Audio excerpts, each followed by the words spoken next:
Hello, in this video I'm gonna show you how you can change system navigation on OPPO Reno 12 Pro 5G in order to use buttons at the bottom of the screen, or in order to use gestures to navigate on the device. We need to go to the settings. In the settings you want to scroll down and go to system and update. Finally, over here you will find system navigation. Tap on this option in order to open the settings. And first we have buttons on the left side.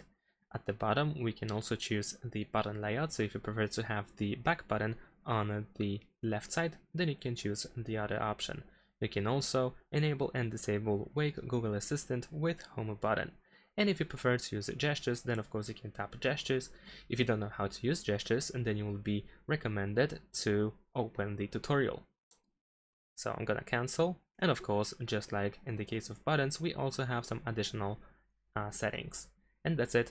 Thanks for watching, leave a like and subscribe to my channel, and see you in my next videos. Bye!